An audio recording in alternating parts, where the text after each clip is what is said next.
भोर 4टारे निया लागिला आउ अपार्टमेंट रे 3 जण जीवंता जलिगले। तेबे एभली स्थिति रे जेतेबेले अग्निशम विभाग निकट को खबर आसीथिला अग्निशम विभाग पहुंची निया को आयत करिथिला केमिति परिस्थिति थिला निया काहे की लागिला एवं किभली भाबे परिश्रम करिवा परे निया को आयत करा जायथिला ये सबु घटना संपर्क रे आलोचना करिबा आम सहित fire officer Narayan Das अछंती। Sir OTV को स्वागत। सर पूरा घटना को लेकिन केतेबेले कॉल आस्थिला केते फायर यूनिट केतेबेले पहुंचीथिला एवं पूरा घटना कोन रहितला? निश्चित भाव एक दुखद घटना आमर भुवनेश्वर फायर स्टेशन को 4:41 आमर कॉल आसला कि बासंती विला रे अपार्टमेंट रे आमर निया लगी। तुरंत आमर भुवनेश्वर फायर स्टेशन रो टीम सहित असिस्टेंट फायर ऑफिसर भुवनेश्वर भी जाइथिले। संगे संगे देखागला जे से जो अपार्टमेंट तले जो स्टील फ्लोर रे एक केयरटेकर रूम थिला से कड़े से आमर दुई जन केयरटेकर थिले एवं बाहर ग्रिल दिया है। तो से जो साइड रे जो स्टेयरकेस कड़े जो पैनल बोर्ड रु निया लगी कि सेठी साइड रे जो साइकिल थे से जो रूम रो सामना रे साइकिल भी किसी थिला सेठू साइकिल को निया लगी जहाँफल धुआं रे से माने बाहर को आसी पार ना थिले जेहेतु ग्रिलटा बंद थिला। तो से माने चेष्टा करथिले ऊपर को जीवा पई ऊपर जेहेतु सफोकेटेड हो जाते सेठी पड़ जाते। तुरंत आम अग्निशम बाहिनी जाकि आम ताकू ग्रिल को काटिकी निया को संगे संगे आयत्त करथिले एवं अपार्टमेंट अन्य जो माने पाखापाखि 20 ରୁ 30 जन लोक थे तुरंत सेठी इभाकुएट करथिले जहाँफल अन्य मानकर मूल्यवान जीवन मध्य बंची जाइथिला। सर गोटे कथा हूँ जेतेबेले आपन को कॉल आसला जेतेबेले केतेटी फायर यूनिट जाई पहुंचीथिला आउ सफोकेशन ने माने मृत्यु होईची ना से माने भी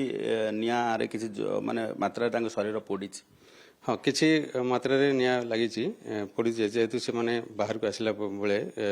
सफोकेटेड तो मेनली जनक दुई जनकर सफोकेटेड जेछि अन्य जनकर टिके साइड गोड़ रे ही निया लागिथिला। जेहेतु धुआं जो टायर जळीची धुआं गुडा अधिक थिला तो सफोकेटेड से माने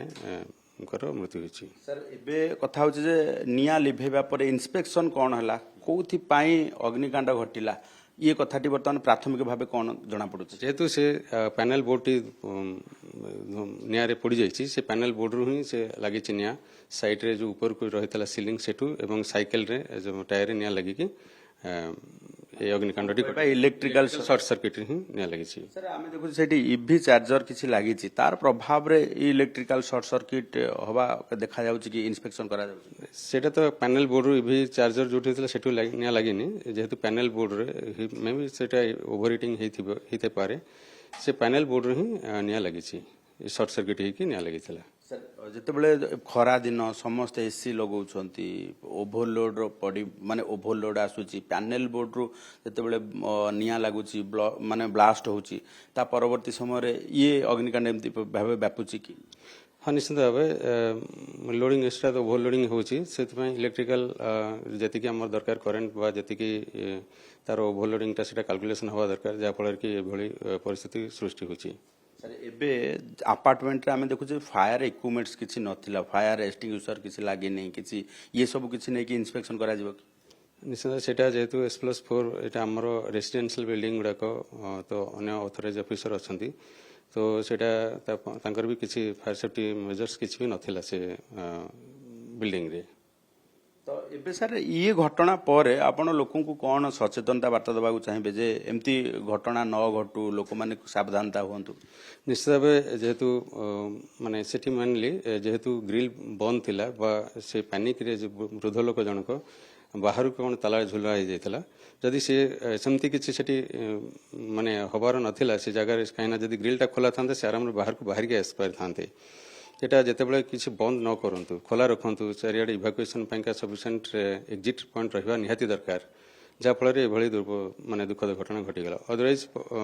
आमर निया सेमती बेसी नथिला आमर को 15-20 मिनिट भितर 10 मिनिट भितर नियाटा लिभि जाइछि निभे दी पारलु किंतु जेहेतु सफोकेटेड हो गले निया धुआं एवं जेतेबेले निया धुआं जाउछि सेतेबेले धुआंर टेम्परेचर भी बहुत अधिक रही है ता द्वारा भी बर्निंग हुए ସାର୍ ଆଉ ଗୋଟେ କଥା ସବୁ ଆପାର୍ଟମେଣ୍ଟକୁ ଯଦି ବା ଆପଣ ଇନ୍ସପେକ୍ସନ କରୁଛନ୍ତି ଇନଷ୍ଟ୍ରକ୍ସନ ଦେଉଛନ୍ତି ଏଇ ଘଟଣା ପରେ ସ୍ପେଶାଲ ସେମାନଙ୍କ ପାଇଁ କ'ଣ ମେସେଜ ରହିବ ଯେ ଏଇଭଳି ଭାବେ ଘଟଣାକୁ ଆମେ ଏଡ଼େଇ ଯାଇପାରିବା କିମ୍ବା ଏଇଭଳିଆ ଘଟଣା ନ ଘଟିବା ପାଇଁ ଆମେ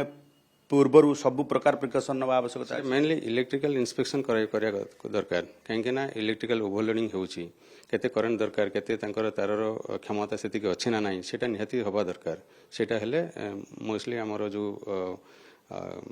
सर्ट सर्किट भयटा दूर हो पारे कहीं मेनली आपार्टमेंट सर्ट सर्किट आम जहाँ देखुँ मैक्सिमम सर्ट सर्किट द्वारा ही निआ लगुच से अवॉइड हो पार जदि से इलेक्ट्रिकल कैलकुलेशन ठीक है ठीक करेंट दि जापर